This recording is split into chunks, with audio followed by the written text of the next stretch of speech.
Mute করবা, সবাই এখন মিউট করবা। যখন আমি বলবো তোমাদের কত পর্যন্ত আছো তোমরা? রোল নাম্বার 1 থেকে 63। 68 roll number 1 K? Who is roll number 1?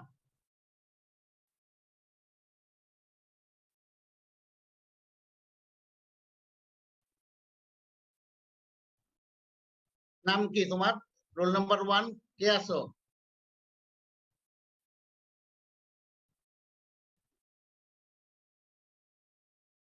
Roll number 2?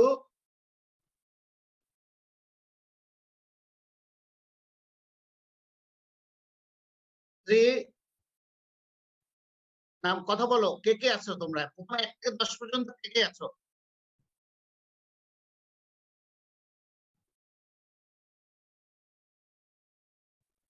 তোমাদের কত থেকে রোল নাম্বার আছে তোমাদের? স্যার আসসালামু স্যার। ওদের রোল নাম্বার স্যার 1 থেকে 68 এ পর্যন্ত আছে স্যার। এর মধ্যে একজন মিসিং আরকি। এমনিতে এই মুহূর্তে 36 এর মতো। তো রোল নাম্বার 3 আছে স্যার। রোল নাম্বার 3 আছে, 4 আছে স্যার। আচ্ছা, জি স্যার। আচ্ছা ঠিক আছে। আমি কি শুরু করব কিনা? আসাদ, তুমি তো আসাদ তো, তাই না? শিওর, জি স্যার, শিওর। না শিওর, শিওর। জি হ্যাঁ, জি স্যার, শিওর। আচ্ছা, আমি একটা লং কেসে তোমরা তো শুনছো। আমার কথা শুনতে পাচ্ছ তো ভাইয়া? তোমাদের আমার কথা শুনতে পারছো বাবা? জি sir.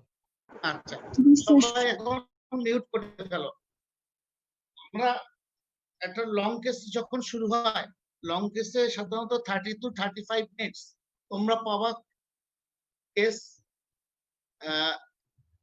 History taking and examination, physical examination, এটাতে 30 থেকে 35 মিনিট তোমরা সময় পাবা প্রফে। বাকি 20 মিনিটের মতো তোমাদেরকে ক্রসিং করা হবে। টোটাল কেউ পাবে 40 মিনিট সময় পায়, কেউ 30 থেকে 40 মিনিট, 30 to 40 মিনিটস টাইম পাবা for history taking and physical examination. আর ক্রসিং হবে 15 to 20 to 25 মিনিটস। আমি যতদূর জানি, একটু ভ্যারি করতে পারে। এখন লং কেসে কমন কিছু লং কেস আছে, সেটা তোমাদের রেজিস্ট্রার স্যাররা তোমাদেরকে বলে দিবে যে কমন পরীক্ষায় কিছু কিছু লং কেস কমনলি থাকবেই। যেমন রেসপিরেটরি সিস্টেমের মধ্যে pleural effusion, asthma, COPD, lung cancer, PPLD, এইগুলো হচ্ছে খুব কমনলি থাকবে। এক বা একাধিক পার্সন এই লং কেস একটা দিনে যখন 15 জনের যদি পরীক্ষা হয়, 15 জনের মধ্যে 2-3 জন এই লং কেস গুলা পাবা। আমি তোমাকে একটা সিনারিও বলি, এখানে জুমে তো এইভাবে ক্লাস নেওয়া যায় না। আমি বলি যে একটা কেস হিস্ট্রি আমি তোমাদেরকে দেখাচ্ছি যে a 57 years male patients admitted to medicine unit on 20th July with the history of shortness of breath and persistent cough, productive yellowish sputum for 15 days. He gives progressively increasing shortness of breath and chronic cough for past 5 to 6 years. He has had similar episodes each winter season in the past several years. He smoked 30 cigarettes on an average 40 years and continues to smoke till now. এটা একটা salient feature. এই salient featureটা যে আমরা কি expect করি, এই salient feature থেকে তোমরা একটু রোল নাম্বার 1 থেকে 10 এর মধ্যে যে আছো, সে একজন আমাকে বলো, what is the possibility of this scenario? এটা থেকে আমরা কি মনে করতেছি?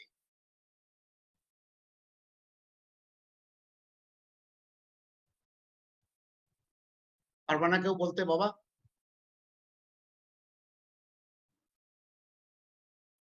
10 থেকে 20 এর মধ্যে যারা আছো তাদের একজনকে বলো। Sir, COPD, একটা হচ্ছে সিওপিডি বলছো, acute exaggeration of COPD. এইটা তোমার সিনারিও দেখে মনে হচ্ছে। Yes, sir. এখন আমি তোমাকে বলি, তুমি যদি সিওপিডি মনে করো,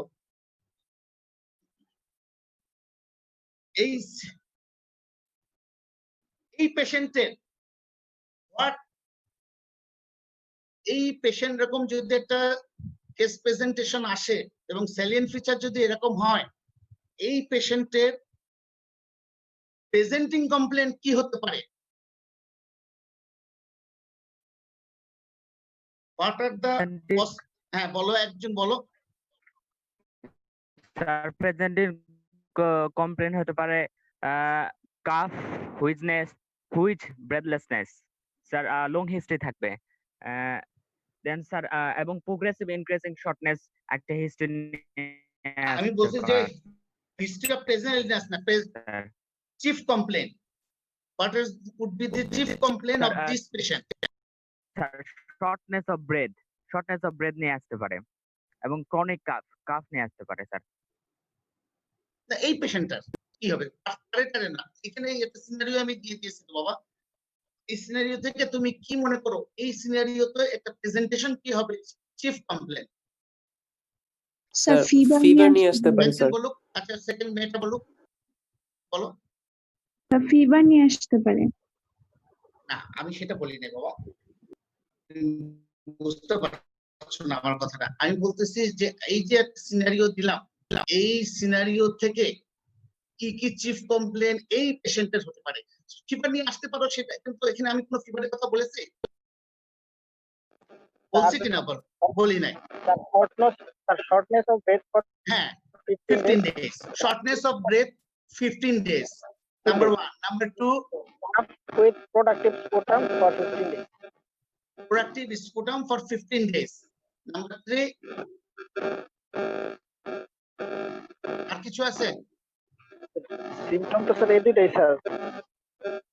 আচ্ছা, প্রোডাক্টিভ স্পুটাম না বলে আমি আমার মতো করে বলি, the patient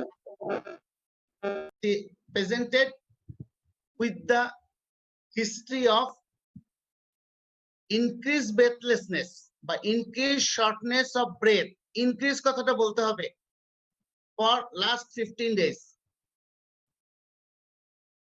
Persistent cough, increased persistent cough for 15 days বা persistent cough for 15 days. Number 3 is sputum production for same duration. তিনটা আমার presenting complaint হবে in this patient তিনটা। One is increased shortness of breath, increase কথাটা খেয়াল করো কিন্তু আমি বলছি increased shortness of breath for 15 days, increased cough for 15 days, R productive by sputum production, yellowish sputum production for same duration. এখানে আরেকটু খেয়াল করো, এই পেশেন্টের এরকম একটা পেশেন্ট তোমাদের কাছে আসবে লং কেসে, এই পেশেন্টের পরবর্তীতে দেখো যে he gives progressive increase in shortness of breath and chronic cough for past 5 to 6 years. 5 থেকে 6 বছর ধরে তার increase shortness of breath ছিল এবং progressively increasing, এবং similar episodes occurred in the past several years, এবং সে একজন স্মোকার। এখন তুমি এই পেশেন্টের চিফ কমপ্লেন হয়ে গেল, তুমি কেন ইনক্রিজ বললে? ইনক্রিজ কথাটার অর্থ তার তো শ্বাসকষ্ট, তার যে শ্বাসকষ্টটা আছে এই শ্বাসকষ্ট কিন্তু 5-6 বছর ধরে আছে, কফ আছে 5-6 বছর ধরে, 5 to 6 years, 6 to 7 years লেখা আছে। এখন তোমার হসপিটালে অ্যাডমিশন কেন নিল? সে 6 বছর ধরে তার কাশি আছে, শ্বাসকষ্ট আছে, হাসপাতালে ভর্তি তো 6 বছর ধরে সে হাসপাতালে ভর্তি নেই। সে আসছে 15-20 দিন আগে, 20 days আগে সে অ্যাডমিশন নিছে। কেন নিচ্ছে? নিশ্চয় তার শ্বাসকষ্ট বাড়ছে। 6 বছর ধরে তার শ্বাসকষ্ট আছে ঠিকই, কাশি আছে ঠিকই, কিন্তু সে ভর্তি হইছে 15 দিন ধরে। নিশ্চয় তার শ্বাসকষ্ট কাশি বাড়ছে, এই কারণে সে ভর্তি হয়েছে। তাহলে চিফ কমপ্লেনে আমরা সাধারণত বলি যে কারণে সে অ্যাডমিশন নিচ্ছে, ইনক্রিজ শর্টনেস অফ ব্রেথ। সুতরাং এই কথাটা আমাদের বলতে হবে চিফ কমপ্লেনে। Increase shortness of breath, increase cough আর sputum production for 15 days। আমার চিফ কমপ্লেনে এগুলো চলে আসবে। এখন চিফ কমপ্লেনে তুমি কোথা থেকে শুরু করবা? হিস্ট্রি অফ প্রেজেন্ট ইলনেস, এটা তো কেস সামারি, স্যালিয়েন্ট ফিচার।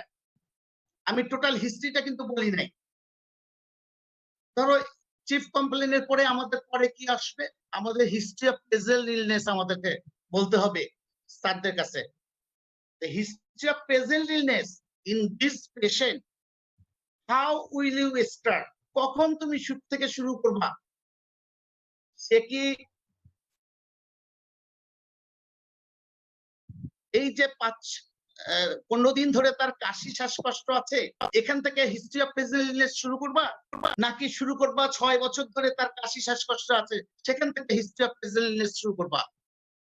তোমাদের কাছে আমার একটা কোশ্চেন, এটা বলতে পারবা কেউ? স্যার স্যার 5-6 বছর আগে থেকে। 5-6 বছর আগে থেকে আমি বলবো the patient was reasonably weight 5 to 6 years back, তাই তো? আচ্ছা, আরেকজন কেউ কিছু বলবা?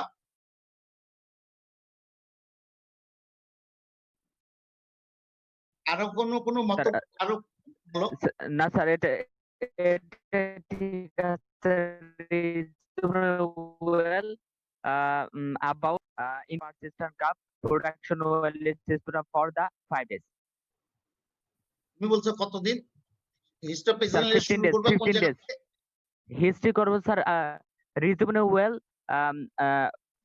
5 to 6 year back, then 5 he to 6 developed. years back. দুজন ও তো তাই হ্যাঁ বললো, মেয়েটা তো তাই বললো, হ্যাঁ তোমরা স্যার, দুজনে একই কথা বলছো। 5 হ্যাঁ to sir, 6 years back. then he ঠিক আছে, developed cough না production and ঠিক আছে, yellow না sputum. আমি হচ্ছে কোথা থেকে তুমি শুরু করবা এটাই। হিস্ট্রি অফ প্রেজেন্ট ইলনেস আমার তো চিফ কমপ্লেন হয়ে গেছে 15 days, shortness of breath, increase cough, sputum production, এটা তো আমার চিফ কমপ্লেনে চলে গেছে 15 দিনেরটা। কিন্তু হিস্ট্রি অফ প্রেজেন্ট ইলনেস আমি এই 15 দিন থেকে শুরু করব হিস্ট্রি অফ প্রেজেন্ট ইলনেস, নাকি আমি শুরু করব ফ্রম 5 to 6 years? এখানে একটা কথা আছে, বিভিন্ন জন বিভিন্ন স্যাররা বলেন, এক একজন এক এক কথা বলেন, স্যারদের মধ্যে একটু ভ্যারি করে। কিন্তু আমি যেটা মনে করি, আমরা যেটা পরীক্ষার সময় স্যারদের বলে আসছি, আমরা পুরো হিস্ট্রিটা নেওয়ার পরে আমরা ঠিক করব যে এই যে ইনক্রিজ শর্টনেস অফ ব্রেথ নিয়ে আসছে, এই ব্রেথলেসনেস, আর একজন মানুষের তো অনেক কারণে শ্বাসকষ্ট হয়, কাজের কারণেও শ্বাসকষ্ট হয়, তাই না? ব্রঙ্কাইটিস, বিভিন্ন কারণে শ্বাসকষ্ট হয়। এখন এই শ্বাসকষ্টটা প্রিভিয়াস যে 5-6 বছরের শ্বাসকষ্টের সিকুয়েলি কিনা আমরা মনে করি। If we think this increase shortness, এই যে 15 দিন ধরে যে শ্বাসকষ্টটা হচ্ছে, এই ইনক্রিজ শর্টনেস অফ ব্রেথ 5-6 বছরের শ্বাসকষ্টরই এক্সাজারবেশন কিনা, যদি আমরা মনে করি ওটা হিস্ট্রি নেওয়ার পরে this short increased shortness of breath is the sequelae of previous 5 to 6 years breathlessness, সেক্ষেত্রে we will start history of present illness from 5 to 6 years। আমি কি বুঝাইতে পারছি বাবা? জি স্যার। যদি আমি মনে করি না, আমার এখন আমি যদি পুরো হিস্ট্রি নিয়ে আমার মনে করি যে এটা একটা, মনে করো ধরলাম এটা একটা টিবির পেশেন্ট, আমি যদি মনে করি এটা টিউবারকুলোসিসের পেশেন্ট মনে করি, সবকিছু হিস্ট্রি নেওয়ার পরে টিউবারকুলোসিস পেশেন্টের তো একটু শ্বাসকষ্ট হইতে পারে, কাশি থাকতে পারে, এবং আমার কাছে মনে হয়েছে আগের যে শ্বাসকষ্ট সেটা অ্যাজমা বা সিওপিডি, আর এটার সঙ্গে টিবির সম্পর্ক খুব একটা নাই, ওইটার সিকুয়েলি না। তাহলে আমি we will start if we think this breathlessness, shortness of breath এবং increased cough not due to the sequelae of previous illness, তাহলে আমি হিস্ট্রি অফ প্রেজেন্ট ইলনেস শুরু করব from 15 days। আমি কি বুঝাইতে পারছি? যদি পুরা হিস্ট্রি নেওয়ার পরে আমি যদি মনে করি এইটা আমার নতুন এই শ্বাসকষ্টটা আগের শ্বাসকষ্টের ধারাবাহিকতা না, এটা একটা নতুন একটা শ্বাসকষ্ট যেটা ওইটার ধারাবাহিকতা না, তাহলে আমি 15 ডেজ থেকে শুরু করব। আর যদি আমি মনে করি যে এই শ্বাসকষ্ট breathlessness is the sequelae of previous breathlessness, সেইটারই এখন এক্সাজারবেশন হয়েছে, তাহলে আমি শুরু করব history of present illness from 5 to 6 years। আমি কি ক্লিয়ার করতে পারছি? জি স্যার। বুঝাইতে পারছি?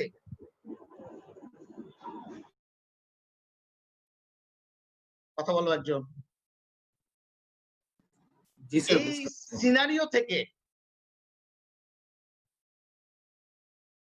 আমার চিফ কমপ্লেন হয় increase shortness of breadth for 15 days, persistent cough for 15 days, and sputum production for same duration. This is the chief complaint. এখন চিফ কমপ্লেনকে আমরা অ্যানালাইসিস করি। আমাদের কাছে মনে হয়েছে সবকিছু, তোমারাও যারা বলছো যে 2-3 জন রেসপন্স করছো, আমাদের কাছে মনে হয়েছে যে হিস্ট্রিটা স্যালিয়েন্ট ফিচারের একটু শুনে যে it is the sequelae of 5 to 6 years breathlessness এর এক্সাজারবেশন। সেই জন্য আমরা হিস্ট্রি অফ প্রেজেন্ট ইলনেস শুরু করব from 5 to 6 years back. The patient was reasonably well 5 to 6 years back. Then he developed, আমরা অ্যানালাইসিস করব চিফ কমপ্লেনের সিম্পটম গুলা। আমি কি দ্রুত বলতেছি, কথা বোঝা যায়? বোঝা যাচ্ছে স্যার। বোঝা যাচ্ছে। এখন আমাকে বলো এই পেশেন্টের ব্রেথলেসনেস কে আমরা চিফ কমপ্লেন্টকে কিভাবে অ্যানালাইসিস করব? What are the points that আমরা, রোগী তো নিজের থেকেই বলবে, রোগীর কাছ থেকে আমরা পুরোটা শুনবো, শোনার পরে যদি দেখি সে কোনো পয়েন্ট বাদ দিচ্ছে বা আমাদের তখন কোয়ারি আমরা জিজ্ঞাসা করব কি কি পয়েন্ট আমাদের জেনে নিতে হবে এই শর্টনেস অফ ব্রেথ থেকে, মনে আছে? স্যার কবে থেকে মানে শুরু হয়েছে স্যার, অনসেটটা কবে, এরপরে স্যার হচ্ছে কোনো ফ্রি ইন্টারভাল আছে কিনা স্যার, তারপরে হচ্ছে স্যার সিজনাল ভ্যারিয়েশন আছে কিনা। ভেরি গুড, সুন্দর বলছো। তারপরে ডায়াগনাল ভেরিয়েশন আছে কিনা স্যার? ডায়াগনাল ভেরিয়েশন আছে কিনা, এই কথাগুলো আমাদের বলে জিজ্ঞেস করতে হবে। একটু দেখি এখানে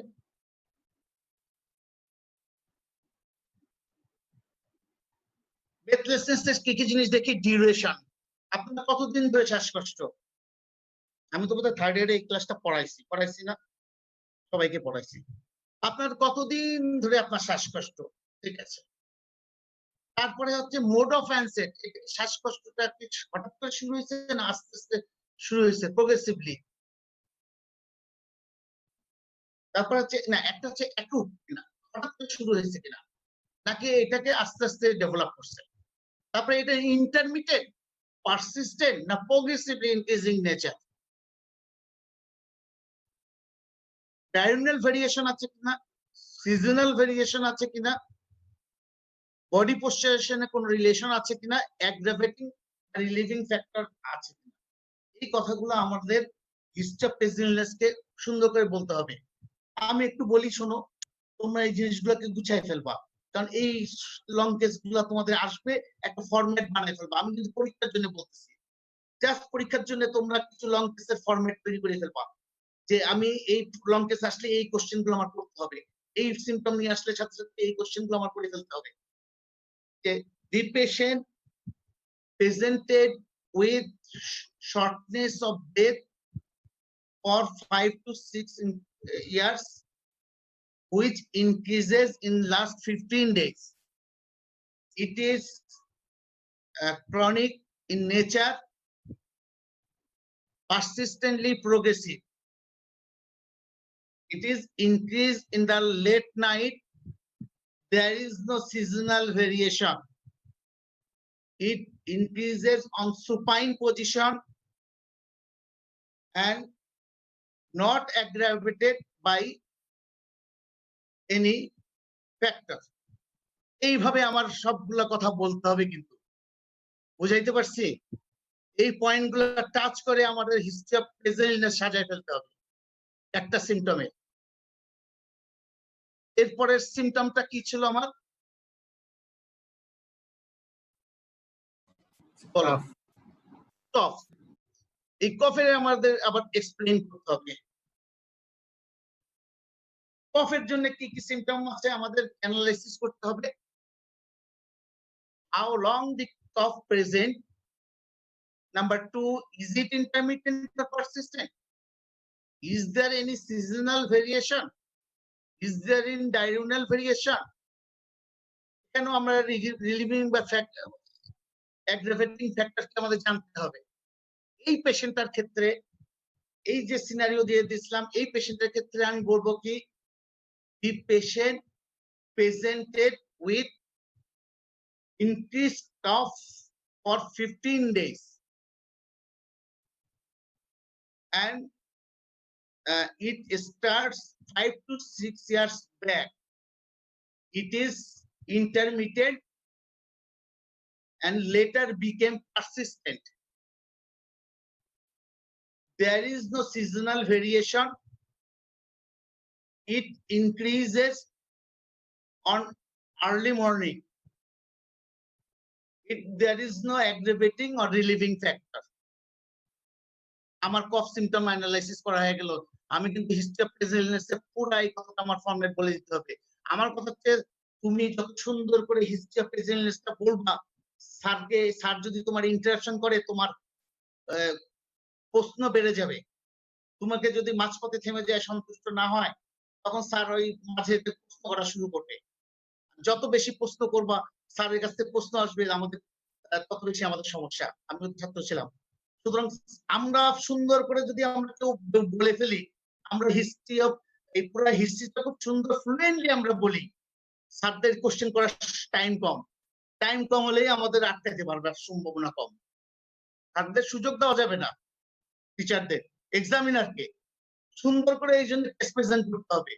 এটা আমার নিজের অভিজ্ঞতা থেকে বলছি, গ্রাজুয়েশন এন্ড পোস্ট গ্রাজুয়েশন যত সুন্দরভাবে আমি আমার পোস্ট গ্রাজুয়েশন লেভেলে যত সুন্দরভাবে আমি ফুল, আমাকে কোনোদিন স্যাররা ইন্টারাকশন করে নাই।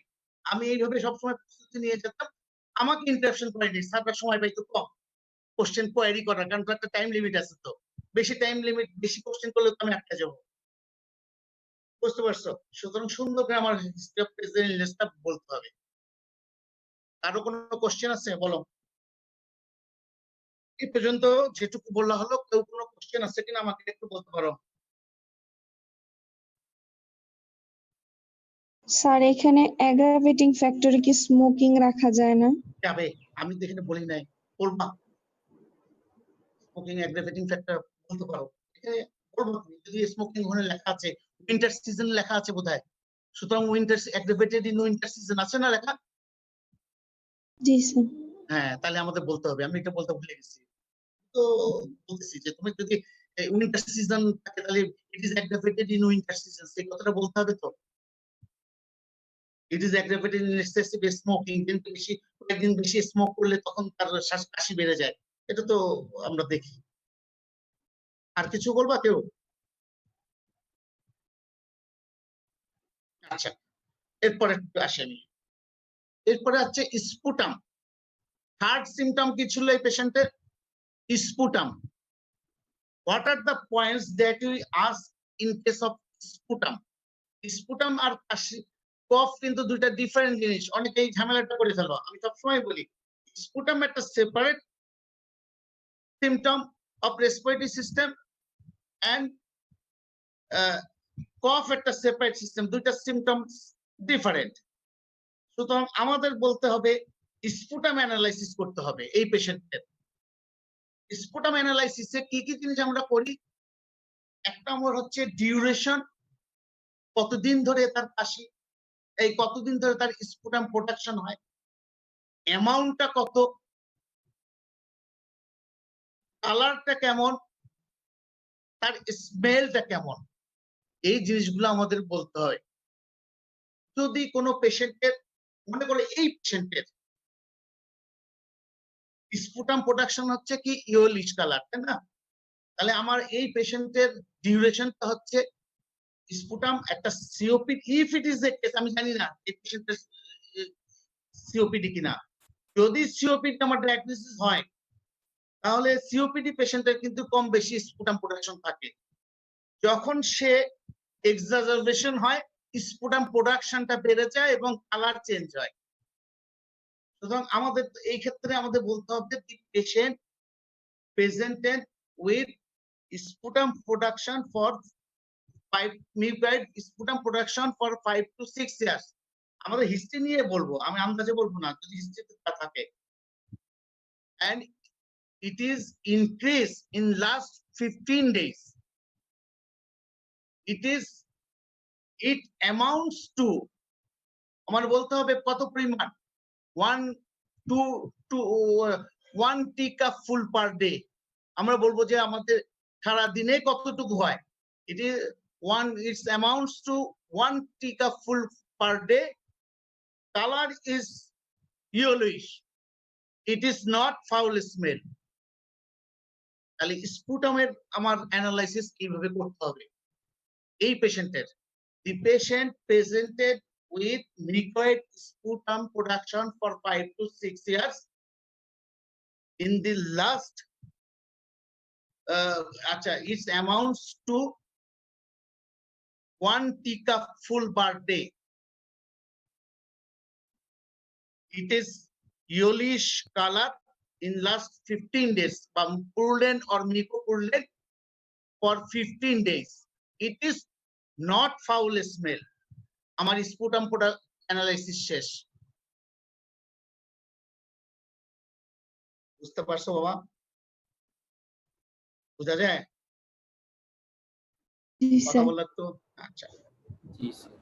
এখন এই যে আমার হয়ে গেল, এই তিনটা সিমটম নিয়ে এই পেশেন্টটা আমাদের কাছে প্রেজেন্ট করছিল, সাথে সাথে আমার অন্য সিমটম গুলো আমাকে বলতে হবে। রেসপিরেটরি সিস্টেম যদি হয়ে থাকে সেই সিস্টেমের ইম্পর্টেন্ট যেটা সিমটম গুলো আছে সেই নেগেটিভ গুলো বলে ফেলতে হবে। The patient does not give history of hemoptysis, chest pain or wheeze। এই কথাটা আমার 6টা সিমটম তো মেজর সিস্টেম রেসপিরেটরি সিস্টেমের, ওই 6টা সিস্টেমের যে তিনটা সিমটম আমার এখানে আছে, বাকি 3টা সিমটম আমাদের বলতে হবে যে এই 3টা সিস্টেম যে নাই সেটা আমার বলে ফেলতে হবে। তারপরে যদি আনুষঙ্গিক অন্য জিনিস থাকে, কোনো টিবির হিস্ট্রি থাকে, আমি তাহলে টিবির হিস্ট্রি দেবো। এই জিনিসগুলো সব অন্য সিমটম গুলো আমার বলতে হবে, অন্য ইলনেসে আমরা বলতে পারি। এই পেশেন্টের এবার আসা একটু ব্যাকে যাই আবার। এই পেশেন্ট যেটা স্যালিয়েন্ট ফিচার ছিল, আমি হিস্ট্রি পোর্শনটা ডেসক্রাইব করছি। স্যালিয়েন্ট ফিচারে সেকেন্ড পোর্শন আসো, salient ফিচারে on examination he appears cachectic and moderate to severe respiratory distress with use of accessory neck muscles. He is moderately cyanosed, not anemic, with partially breathing. His neck veins are mildly distended. Lower extremities exhibits pitting edema এখানে যে silent ফিচারের যে পোর্শনটুকু আমি এখানে উল্লেখ করছি এই পেশেন্টের, এটা কি সিস্টেমিক এক্সামিনেশনের পার্ট না জেনারেল এক্সামিনেশনের পার্ট?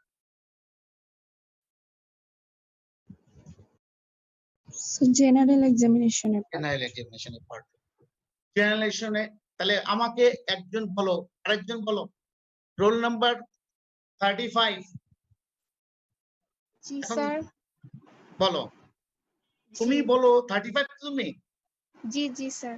ঠিক। তুমি আমাকে বলো এখানে what are the positive general findings, what are the positive findings in general examination in this patient? এই পেশেন্টের জেনারেল এক্সামিনেশনের কি কি পজিটিভ ফাইন্ডিংস?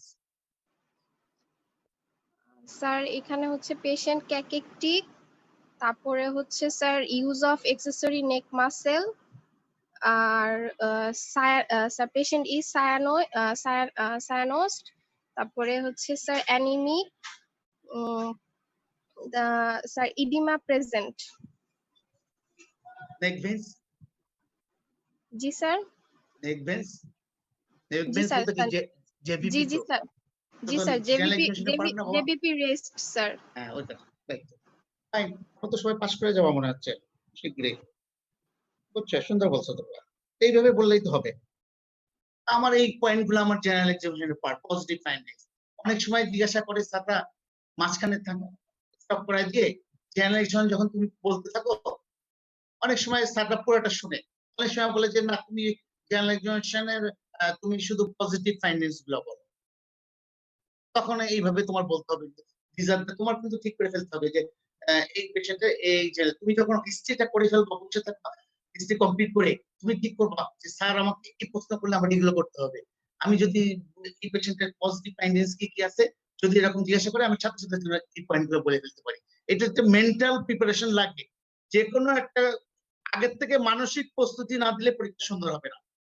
তোমার মনের থেকে একটা প্রস্তুতি নিয়ে রাখতে হবে যে এই প্রশ্ন করলে এই প্রশ্নের উত্তর দিব। এটা সবার ক্ষেত্রেই হয়, তোমারও ক্ষেত্রে হয়, আমাদের ক্ষেত্রে হয়। ঠিক আছে, দিস আর দা এক্সপেক্টেড এই পেশেন্টের আমার এই ফাইন্ডিংস। আরো কিছু ফাইন্ডিংস থাকতে পারে, যদি এটা সিওপিডি পেশেন্ট হয়ে থাকে আমি জানি না, তাহলে আমার আরো কিছু পজিটিভ ফাইন্ডিংস থাকতে পারে, কিন্তু এই পেশেন্টের নাই। এই পেশেন্টের যেগুলো আছে আমার সেগুলো বলতে হবে। এরপরে সাইলেন্ট ফিচারের last portion, the lung examination reveals barrel chest and poor air entry bilaterally with moderate inspiratory and expiratory wheezing. Heart and abdominal examinations within normal limit. এখানে আছে সিস্টেমিক এক্সামিনেশনের শর্টলি বলা আছে, এর মধ্যে অ্যাবডোমেনের কথা উল্লেখ করছেন এবং কার্ডিয়াকটা শুধু উল্লেখ করছে। ইচ্ছা করলে তুমি অন্য বলতে বলো আদার সিস্টেমিক এক্সামিনেশন রিভিলস নরমাল। তোমার এখানে কোন সিস্টেমের থেকে হাইলাইট করে বলছে, উল্লেখ করা হয়েছে, সেটা হচ্ছে রেসপিরেটরি সিস্টেম। লাং এক্সামিনেশনে রেসপিরেটরি সিস্টেমে যে ফাইন্ডিংস গুলা বলা হয়েছে, এর পজিটিভ ফাইন্ডিংস গুলা কি কি আমাকে বলো। Roll number 40। আচ্ছা বাবা, 41।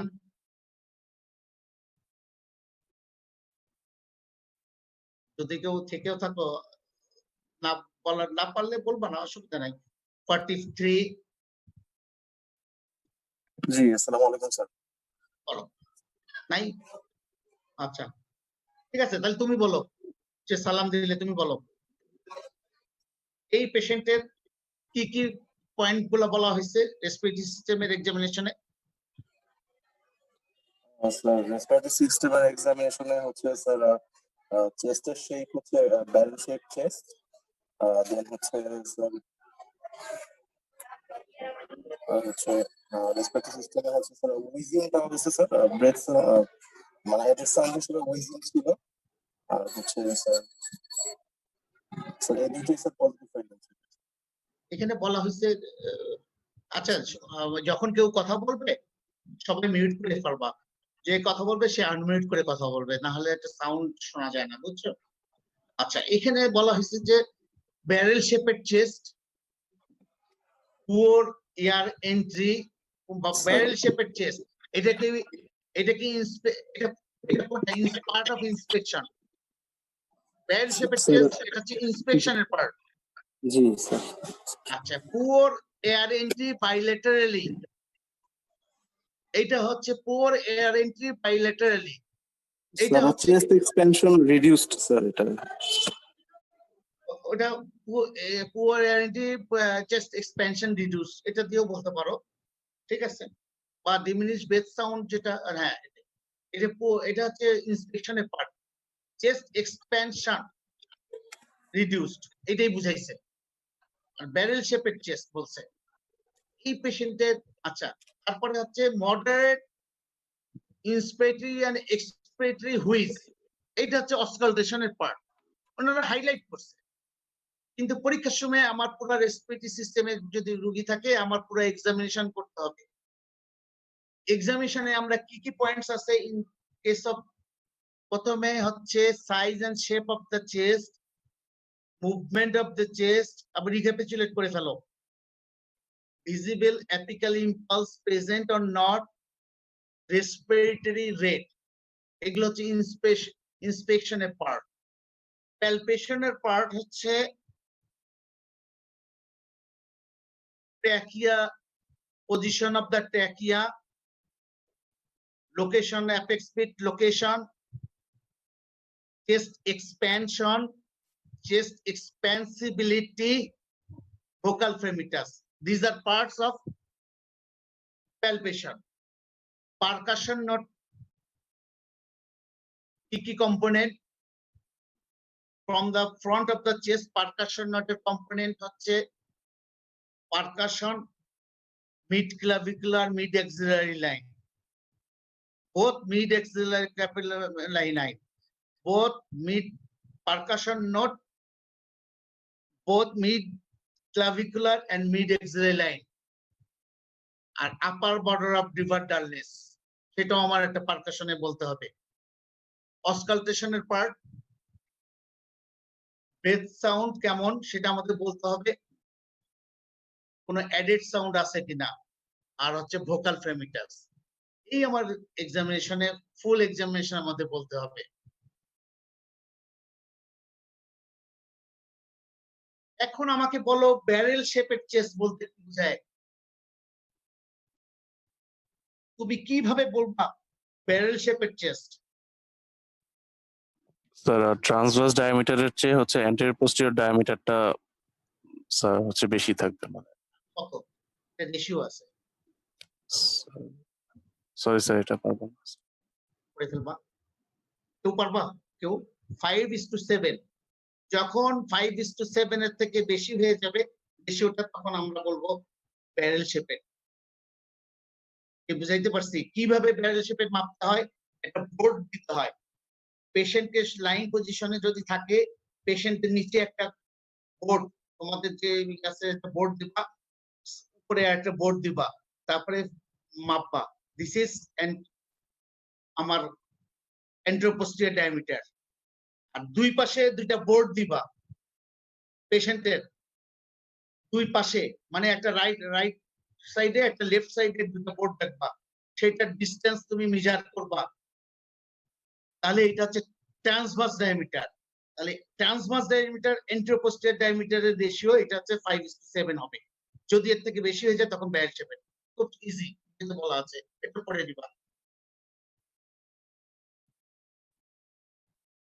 তোমাদের কি বুঝতে পারতেছো না কষ্ট হচ্ছে বাবা? বুঝতে পারতেছো আমার কথাগুলা? স্যার এরপর একটা আসি আমি।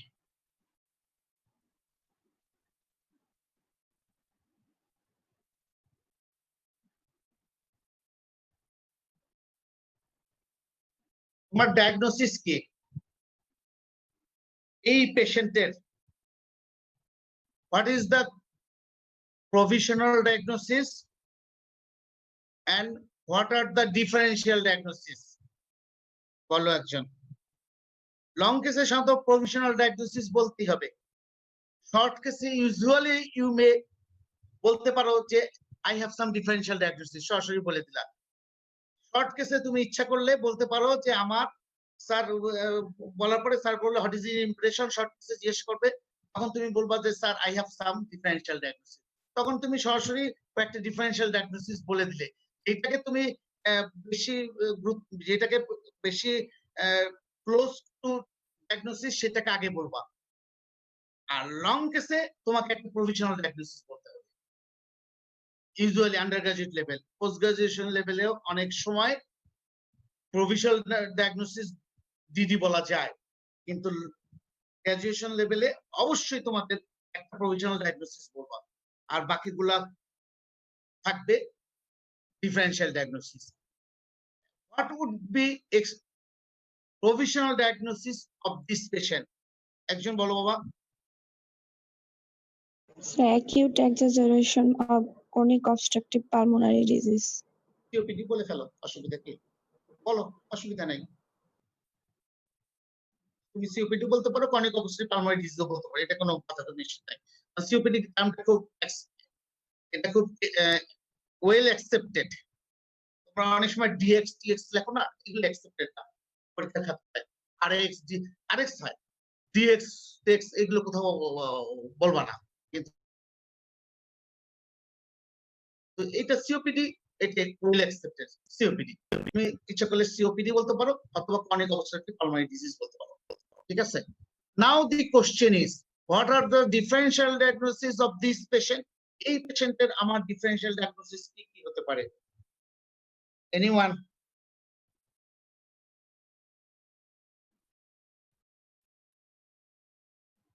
বলো বাবা। আচ্ছা, রোল নাম্বার এবার আসো, 3 আসো। 3 তো আছে আমি জানি, বলো।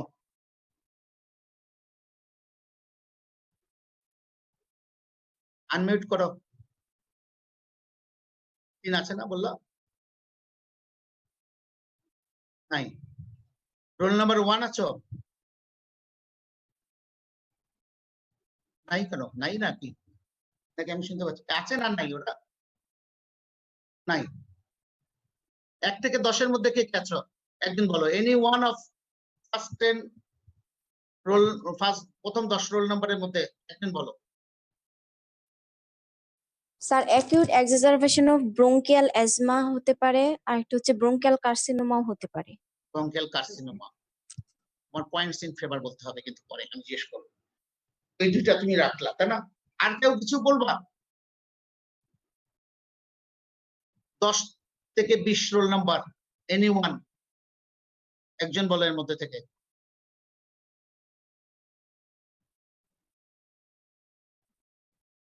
Differential diagnosis. Sir acute on chronic heart failure.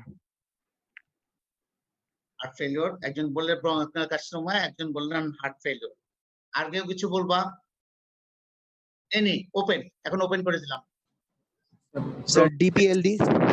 ডিপিএলডি একজন বললে, ঠিক আছে। আর ব্রঙ্কিওএক্টাসিস। ব্রঙ্কিওএক্টাসিস। এর বাইরে কেউ কিছু বলবা কিনা? যদি বলো ডুপ্লিকেট যেন না হয়। এর বাইরে থেকে ডিফারেন্সিয়াল ডায়াগনোসিস যদি কেউ এর বাইরে বলতে চাও বলতে পারো, নাহলে রিপিট করার দরকার নেই। আচ্ছা, এবার আমি কয়েকটা ডিফারেন্সিয়াল ডায়াগনোসিস এই রোগীর ক্ষেত্রে আমার ছিল, আমি নিজে ঠিক করে রাখছিলাম। একটা হচ্ছে acute asthma, number 2 DPLD, left ventricular failure, bronchiectasis, primary pulmonary hypertension. Male person primary pulmonary হাইপারটেনশনের সম্ভাবনা কম, এটা দরকার হলে নাও বলতে পারো।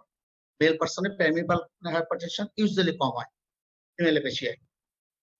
আচ্ছা, এখন তুমি বলছিলে যে ব্রঙ্কিয়াল কার্সিনোমা একজন, আমি এটাকে আনি নাই ব্রঙ্কিয়াল কার্সিনোমা। তুমি বলো what are the points in favour of bronchial carcinoma যে বলছো? স্যার পেশেন্টের হচ্ছে হিস্ট্রিতে স্মোকিং এর একটা হিস্ট্রি আছে, লং হিস্ট্রি, এটা হচ্ছে মেইন ইম্পর্টেন্ট একটা ফ্যাক্টর কার্সিনোমার ক্ষেত্রে।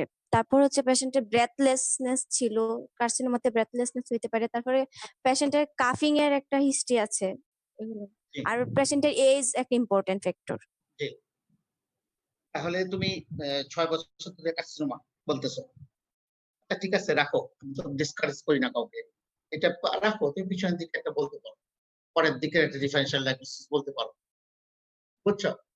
আর আমি একটা ক্রনিক ডিজিজ, তো এখানে একটা ক্রনিক, আমরা আমাদের হিস্ট্রি শুনে মনে হচ্ছে this is A chronic disease, এটারই এক্সাজারবেশন হয়েছে, তাই না? সেই জন্য আমি এই ক্রনিক ডিজিজ, রেসপিরেটরি সিস্টেমের যে ক্রনিক ডিজিজ আছে সেগুলোকে আমি রাখছি। Asthma, DPLD, left chronic heart failure, bronchitis, primary pulmonary hypertension সুইট পারবে না, যেহেতু বলতে পারো লাস্টে তুমি ব্রঙ্কে ইয়েও বলতে পারো তুমি, ঠিক আছে, তুমি লাং ক্যান্সার বলছো, এটা রাখলে একদম শেষে রাখবা, বুঝতে পারছো বাবা? কারণ একটা কার্সিনোমার পেশেন্ট, একটা কার্সিনোমার পেশেন্ট 5-6 বছর ধরে সার্ভাইভ করে যাবে পারে, অনেক আরো থাকে। মিডিয়ান সার্ভাইভাল কত লাং ক্যান্সার? স্যার তো পড়াইছে, বসাক স্যার, মিডিয়ান সার্ভাইভার একটা লাং ক্যান্সারের কত বলো? করে নেবা, কোনো সময় আছে, করে ফেলবা এগুলা। তাহলে আমার ডিফারেনশিয়াল ডায়াগনোসিস আমরা এগুলো বললাম, ঠিক আছে? এরপরে আমি একটু প্রশ্নতে চলে যাই, থিওরিটিক্যাল প্রশ্ন আমার শেষ হয়ে গেছে এখানে, এরপর আরো কিছু প্রশ্ন আমার করব। Why anemia is seen in COPD? প্রশ্নগুলো স্যাররা অনেক সময় করতে পারে, সেই প্রশ্নগুলো আমি বলতেছি। একটা লং কেসে ক্রসিং করার সময় স্যাররা প্রশ্ন করতে পারে, একটা সিওপিডি পেশেন্টের কতক্ষণ টাইম আছে দেখি বাবা, কয়টা বাজে? 10:25 আছে, 15 মিনিট আছে, 20 মিনিট আছে, তাই না? শেষ করে ফেলবো। একটা হচ্ছে, একটু শুনে রাখো, আমি এগুলো ডাকছি, এগুলো একটু মনে রাখো, যে anaemia of chronic disease is probably the predominant mechanism of anemia related to acidic chronic systemic inflammation of COPD. একটা COPD পেশেন্টের chronic inflammation থাকে, এখন এই যে কোনো chronic inflammation থাকলে সেখানে একটা anemia of chronic disease হতে পারে। এটা একটা ইমিউন অল্টারড ইমিউন রেসপন্সের কারণে, এই কারণে COPD পেশেন্টের অ্যানিমিয়া ডেভেলপ করতে পারে। 2 নম্বর কারণ হচ্ছে, একটা COPD পেশেন্টের কেন অ্যানিমিয়া ডেভেলপ করতে পারে সবার হবে তা না। একটা হচ্ছে এজিং, সাধারণত COPD পেশেন্ট গুলা এজ বেশি থাকে, ওল্ডার এজে অ্যানিমিয়া প্রিভেল করে, ইয়ঙ্গার এজে পেশেন্টের প্রিভেল করে না, ডিউ টু এজিং প্রসেস পেশেন্টের অ্যানিমিয়া থাকতে পারে। তারপরে হচ্ছে কিছু মেডিকেশন আছে, COPD পেশেন্ট যদি মেডিকেশন পেয়ে থাকে, যেমন থিওফাইলিন মে কজ অ্যানিমিয়া, সেই জন্য তার অ্যানিমিয়া থাকতে পারে। আরটা হচ্ছে নিউট্রিশনাল ডেফিসিয়েন্সি যদি থাকে, ভিটামিন B12 এর ডেফিসিয়েন্সি আছে অ্যাসোসিয়েটেড, অন্যান্য নিউট্রিশনাল যে অ্যানিমিয়া সেগুলো ডেভেলপ করতে পারে। একটা পেশেন্টের আয়রন ডেফিসিয়েন্সি আছে, তার অ্যানিমিয়া হতে পারে। একটা পেশেন্টের কনকমিটেন্ট, সেটা হচ্ছে নট রিলেটেড টু COPD, এটা due to other nutritional deficiency, যেমন একটা আয়রন ডেফিসিয়েন্সি আছে, ফলিক অ্যাসিড ডেফিসিয়েন্সি আছে, সেটা কারণে অ্যানিমিয়া হচ্ছে, it is not due to COPD। তাহলে একটা COPD পেশেন্টের এই কারণগুলোতে কমনলি অ্যানিমিয়া ডেভেলপ করতে পারে। আমি কি বুঝাইতে পারছি বাবা? তোমাদেরকে বুঝাইতে পারছে? মনে রাখো এগুলা, হ্যাঁ। এইবার একজন বলো, পলিসাইথেমিয়া হতে পারে, ফ্রিকোয়েন্টলি আমরা পাই, একটা COPD পেশেন্ট যখন আমাদের কাছে আসে, আমরা পলিসাইথেমিয়াটা এক্সপেক্ট করি বেশি, অ্যানিমিয়াটা হতে পারে, ওই যে বললাম, ওই যেগুলো প্রিভিয়াস যে কারণগুলো বললাম না, ওই প্রিভিয়াস কারণগুলোর কারণে অ্যানিমিয়া হতে পারে, কিন্তু কমনলি উই এক্সপেক্ট পলিসাইথেমিয়া। কেন পলিসাইথেমিয়া হয় এবং কি ধরনের পলিসাইথেমিয়া, এটা একজন আমাকে একটু সুন্দর করে বলো, বলো বাবা, যে কোনো একজন। স্যার সিওপিডি তে হচ্ছে হাইপোক্সেমিয়া থাকে, আর হাইপোক্সেমিয়া স্টিমুলেট করে হচ্ছে রেনাল ইরাথ্রোপয়েটিনকে। ইরাইথ্রোপয়েটিন হচ্ছে স্যার বোন ম্যারোতে হচ্ছে ইরাইথ্রোপয়েসিস ইনক্রিজ করে, ফলে হচ্ছে আরবিসি প্রোডাকশন বাড়ে, এই জন্য স্যার পলিসাইথেমিয়া হয়। আর যেহেতু স্যার এটা হাইপোক্সিমিয়ার জন্য আরবিসি কাউন্টটা বেড়ে যাচ্ছে, এই জন্য হচ্ছে এটা সেকেন্ডারি পলিসাইথেমিয়া। এক্সেলেন্ট। কি নাম তোমার? আফরিন জান্নাত উপমা। খুব সুন্দর বলছে, খুব সুন্দর বলছে। একটু বললেই হবে, এনাফ, মোর দ্যান এনাফ। সবাই শুনছো তো? এইভাবে আমাদের গুছায় বলতে হবে। যদি স্যাররা প্রশ্ন করেন সিওপিডি লং কেস থাকলে ক্রসিং এ যদি এই প্রশ্ন আসে, জেবিপি কিভাবে মেজার করতে হয় এটা আমি দেখালাম না, পারবা? জেবিপি এটা খুব অনেকেই ভুল করে, একটা পেশেন্টের জেবিপি মাপতে হবে জেনারেল এক্সামিনেশনে, এটা দেখে নিও। এটা আসলে জুমে তো এইসব কথা বলা যায় না। এটা আচ্ছা বাবু,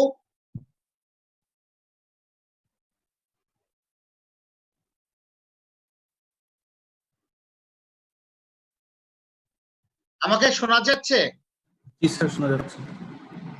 আচ্ছা, আমি এখন এইভাবে বলি। এখন প্রশ্ন হচ্ছে, কিছু জিজ্ঞাসা করে, common question, what are the differences between, এরকম একটা পেশেন্ট আসলে সারা প্রথমে একটা জিজ্ঞেস করবে এটা অ্যাজমা না কেন, why not this is asthma। এই অনেকগুলো পয়েন্ট তোমাদের বইতে আছে, এটা একটু মুখস্থ করে ফেলবা, বুঝে মুখস্থ করবা। Age of onset, allergy, family history, এই যে একটা, তোমরা কি রেকর্ড করতেছো কেউ? এনিবডি রেকর্ড করতেছো? আচ্ছা, রেকর্ড না করলে আমি এটা তোমাদেরকে পাঠিয়ে দিব একজনের কাছে, একজনের মোবাইল নাম্বার আমাকে এসএমএস করে দিবা, আমি এটা তোমাদের কাছে পাঠিয়ে দিব। বুঝতে পারছো? এই অ্যাজমা আর সিওপিডির মধ্যে কি ডিফারেন্স এটা বলবা। আচ্ছা, এই আদনান তাসনিম, তুমি তোমার মাইক্রোফোন অন করো। হ্যাঁ, এখন আমার কথা শুনতে পাও কিনা বলো? জি স্যার, শুনতে পাই।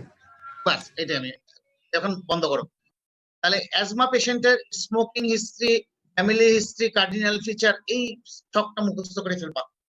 খুবই কমন। সিওপিডি পেশেন্ট আসলে বা একটা অ্যাজমা পেশেন্ট যদি লং কেস থাকে, এটা জিজ্ঞাসা করবি। সেকেন্ড কোশ্চেন গুলো আমি বলি। আমরা জানি সিওপিডি আছে, একটা হচ্ছে predominant bronchitis and predominant emphysema. আর আগে আরেকটা কোশ্চেন করি, what do you mean by obstructive airway disease? Obstructive airway disease are 1 number COPD, 2 number bronchial asthma, 3 number bronchitis. মনে থাকবে, আমি বলছি obstructive airway disease. What are the obstructive airway diseases? Number 1 COPD, number 2 asthma, number 3 bronchiectasis. এই তিনটা বললেই তোমাদের হবে। আর what are the chronic obstructive airway disease? Chronic obstructive airway disease, predominant emphysema R predominant bronchitis. একটা emphysema patient to some extent bronchitis থাকবেই। একেবারে pure bronchitis, pure emphysema কখনো পাওয়া যায় না। কারো এমফাইসিমার ফিচারটা বেশি থাকে, কারো ব্রঙ্কাইটিসের ফিচারটা বেশি থাকে। সিওপিডি পেশেন্টের যাদের ব্রঙ্কাইটিসের ফিচারটা বেশি থাকে তাদেরকে বলা হয় প্রিডোমিন্যান্ট ব্রঙ্কাইটিস, আর প্রিডোমিন্যান্ট এমফাইসিমা যাদের এমফাইসিমাটা বেশি থাকে। কিভাবে, কতগুলো আরো অনেক কিছু আছে, তুমি সংগ্রহে লেখো যে শর্টনেস অফ ব্রেথ এমফাইসিমাটা থাকবে, ব্রঙ্কাইটিসও থাকবে, ফ্যাটিক থাকবে, বোথ এমফাইসিমা ব্রঙ্কাইটিস সবারই ফ্যাটিক থাকবে। আচ্ছা, ব্লু আর গ্রে ফিঙ্গার্স, এটা সাধারণত ব্লু ব্লটার, এটা হচ্ছে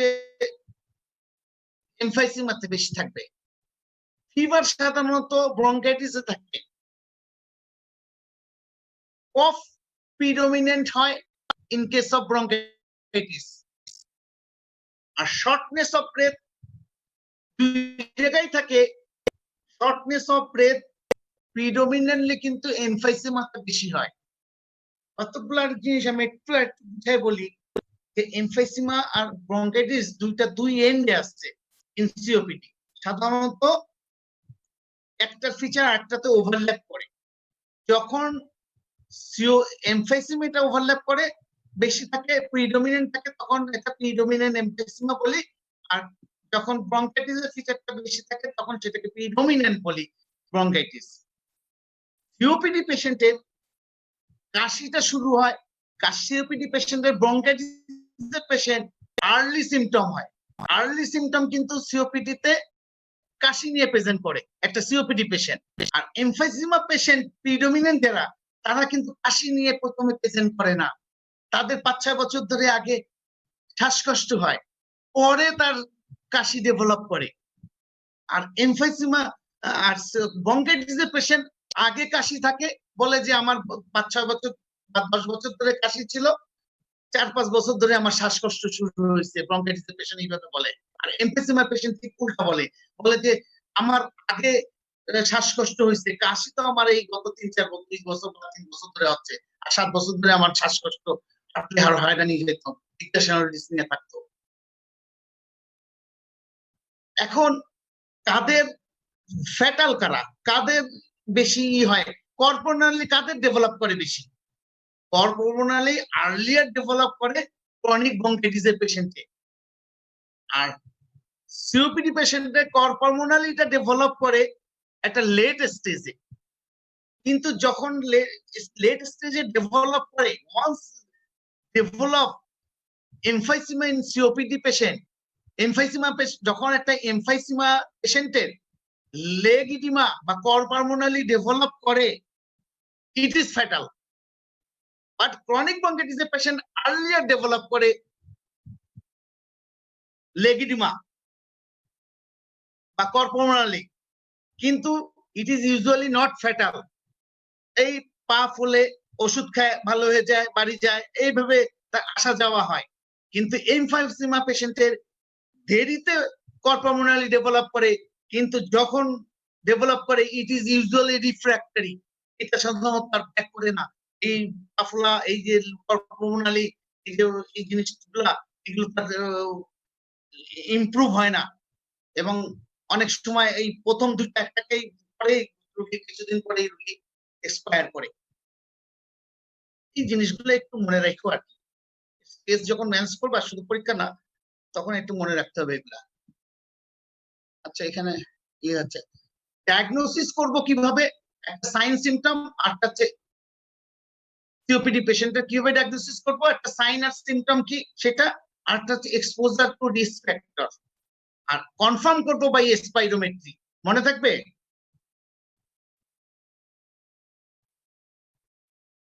রিস্ক ফ্যাক্টরের মধ্যে আছে smoking, occupational dust, environmental tobacco smoke, আরটা হচ্ছে indoor and outdoor pollution, environmental tobacco smoke, আর হচ্ছে কিছু জেনেটিক ফ্যাক্টর, কিছু মানুষের জেনেটিক ফ্যাক্টর প্রিডিসপোজ করে। যখন এটা একটা মাল্টিফ্যাক্টরিয়াল ডিসঅর্ডার, সিওপিডি একটা মাল্টিফ্যাক্টরিয়াল ডিসঅর্ডার। এখানে এনভায়রনমেন্টাল ফ্যাক্টর, জেনেটিক ফ্যাক্টর দুইটাই থাকে। সব পেশেন্টের সিওপিডি পেশেন্টের কি সব স্মোকারের কি ইয়ে করে সিওপিডি হয়, ডেভেলপ করে না, কারণ জেনেটিক্যালি প্রিডিসপোজ যারা আছে তাদেরই সিওপিডি ডেভেলপ করবে। এখন জেনেটিক্যালি প্রিডিসপোজ আছে, আমি সিগারেট খাই না, আমি এনভায়রনমেন্টাল স্মোক আমার নাই, আমার তাহলে সিওপিডি ডেভেলপ করবে না, যতই আমার জিনের একটা থাকুক। কিন্তু আমার এই ফ্যাক্টর গুলা, এনভায়রনমেন্টাল ফ্যাক্টর গুলা আমার যদি এর সাথে থাকে, তাহলে আমি প্রিডিসপোজ পারসনের সিওপিডি ডেভেলপ করবে। আমি কি বুঝাইতে পারতেছি না? বুঝাইতে পারতেছি না এই জায়গা। সুতরাং সবারই হবে না, যার জেনেটিক ফ্যাক্টর আছে তাদের সবার হবে না। যাদের এই রিস্ক ফ্যাক্টর গুলোর মধ্যে যেগুলো এনভায়রনমেন্টাল ফ্যাক্টর থাকবে তাদেরই ডেভেলপ করবে। সব স্মোকারের সিওপিডি হবে না। জেনেটিক্যালি প্রিডিসপোজ থাকতে হবে। এখন ডায়াগনোসিস করবা কিভাবে? ডায়াগনোসিসের কাজটা হচ্ছে একটা হচ্ছে এফিভিয়ান এফবিসি রেশিও যদি 70% এর নিচে থাকে, এফিভিয়ান আর এফবিসি রেশিও 70% নিচে থাকবে, তখন আমরা বলবো সিওপিডি। এখন এটা সিওপিডি না, তখন আমরা বলবো অবস্ট্রাকটিভ এয়ারওয়ে ডিজিজ। যদি এফিভিয়ান এফবিসি রেশিও যদি 70% এর উপরে থাকে, it is either normal person or restrictive airway disease. আর যদি এফিভিয়ান এফবিসি রেশিও, এখানে একটু ভুল বলছি, এখানে লেখাটা একটু ভুল হয়েছে, more than 70 না, less than 70, FEV one FVC ratio if it is, এখানে একটু লেখায় ভুল আছে, মনে রাখো, এফিভিয়ান এফবিসি রেশিও যদি 70% এর বেশি থাকে, it is either normal person অথবা restrictive airway disease. যদি এফিভিয়ান এফবিসি less than 70 হয়, এখানে ভুল আছে তো এই জন্য বলছি, তাহলে আমি মনে করব either asthma or COPD, obstructive airway disease. এখন আমরা কিভাবে ডিফারেন্সিয়েট করব? asthma রিভার্সিবিলিটি টেস্ট করব। we will do reversibility test. Reversibility টেস্টে যদি 12% এর বেশি রিভার্সিবল হয় তাহলে এটা অ্যাজমা, আর যদি 12% এর নিচে হয় তখন সেটা আমার সিওপিডি। এই জায়গায় কি বুঝতে পারছো? একজন বলো। স্যার আরেকবার একটু বলেন স্যার প্লিজ। এখানে একটা সাইন আমার একটু ভুল হয়েছে লেখার সময়। এফিভিয়ান এফবিসি রেশিও মোর দ্যান 70%।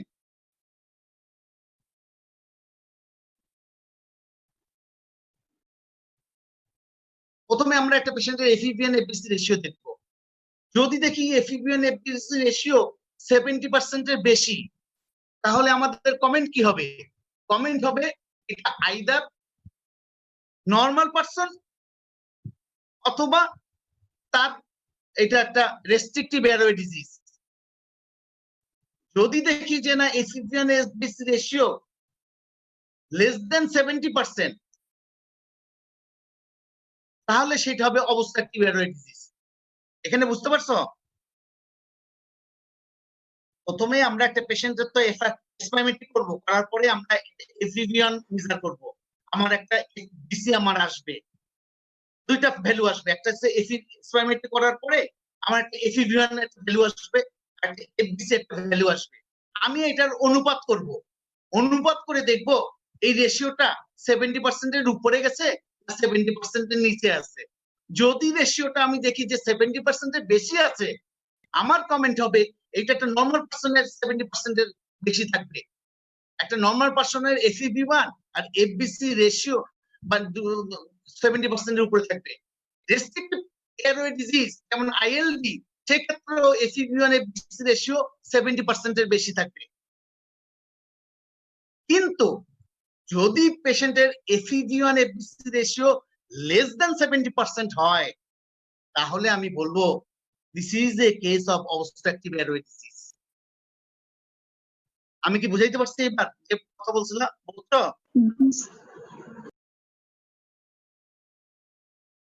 জি স্যার। একটা হচ্ছে এসপাইমেট্রি করার আগে একটা এফিভি1, একটা সালবিটামল ইনহেলার দেওয়ার আগে আমার একটা এফিভি1 আসবে, এটা হচ্ছে বেসলাইন। আর সালবিটামল ইনহেলার দিলাম, তারপরে 20 মিনিট পরে আবার একটা এসপাইমেট্রি করলাম, সেটাও আমার একটা এফিভি1 আসবে। তাহলে পোস্ট ব্রঙ্কোডাইলেটর আর প্রি ব্রঙ্কোডাইলেটর এই দুইটা এফিভি1 এর পার্সেন্টেজ কতটুকু বাড়ছে আমরা দেখব। প্রথম যে এফিভি1টা পাইছিলাম সেই এফিভি1 এর থেকে এটা কত পার্সেন্ট বাড়ছে এফিভি1টা, সেটা আমরা মেজার করব। যদি 12% এর বেশি ইনক্রিজ হয়, it goes more in favour of asthma. আর যদি আমার পোস্ট ব্রঙ্কোডাইলেটর মানে সালবিটামল ইনহেলার দেওয়ার পরে আমার যে এফিভি1টা পাইলাম, সেটা যদি আমার আগের যে এফিভি1টা ছিল তার থেকে 12% এর কম ইমপ্রুভ হয়, তাহলে আমি বলবো ইট গোজ, এটা হচ্ছে partially reversible, it goes more in favour of COPD. সিওপিডির ক্ষেত্রে 12% এর নিচে আমার হবে চেঞ্জ। আর অ্যাজমার ক্ষেত্রে পোস্ট ইনহেলার সালবুটামল ইনহেলার দেওয়ার পরে আমার চেঞ্জটা বেশি হবে, 12% এর বেশি হবে। আমি কি এই জায়গাটা বুঝাই দিতে পারছি বাবা? জি স্যার। না বুঝলে আবার বলবা। আমাকে আমার ইসে করো, আমাকে কেউ কিছু যদি মনে করতে না পারো, আমার সাথে যদি ফেসবুকে অ্যাটাচ থাকে, বুঝছো, আমাকে ই করবা, মেসেঞ্জারে নক করবা। যে জায়গায় সমস্যা হবে আমাকে মেসেঞ্জারে নক করবা, আমি ধীরে ধীরে আমি তোমাকে বুঝাইতে পারছি। আমার মনে হয় আজকে শেষ করি। আর সময় চলে গেছে না, কতটুকু আর বাকি নেই, তো সময় আছে, সময় নাই। বলো, তোমরা একজন বলো, এখন কি শেষ করার টাইম হয়ে গেছে কিনা?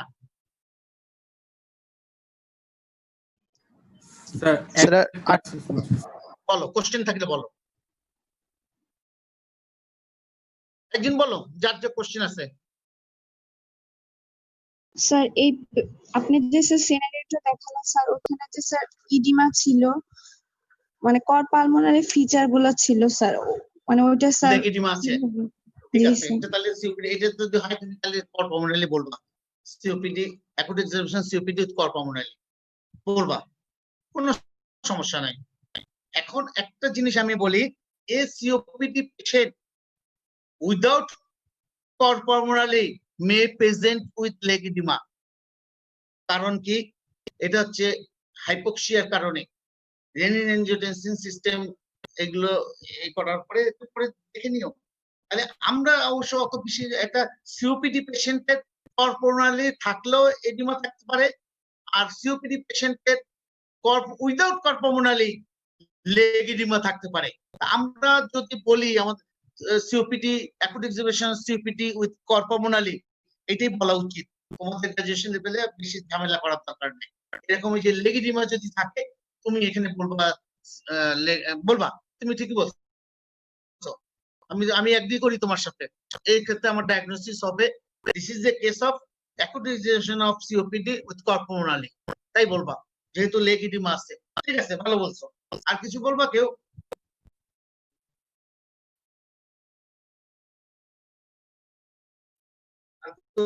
কিছু যদি না বলো আমাকে দেখা যায়, আমি দেখতে পাচ্ছি না তোমাদের কাউকে, দেখতে পাচ্ছি এখন 11টা বেজে গেছে। আর কিছু? আচ্ছা ঠিক আছে, সব তো সবসময় শেষ করা যায় না, ইট ইজ দ্য ফার্স্ট সাবজেক্ট। সুতরাং আমার মনে হয়, আমি তো বলছি, আমি তো তোমাদেরকে অপশন আছে, তুমি আমাকে নক করবা, আমার মেসেঞ্জারে নক করো, অসুবিধা নাই। মেসেঞ্জারে একটা গ্রুপ খুলে ফেলো, তোমাদের নিজেদের একটা গ্রুপ খুলে ফেলো। সেই গ্রুপে, মানে এটা তোমাদের গ্রুপের মধ্যে আমার ঢুকাও না, তোমরা আমাকে কোনো কোশ্চেন করার জন্য একটা আলাদা গ্রুপ করে ফেলো।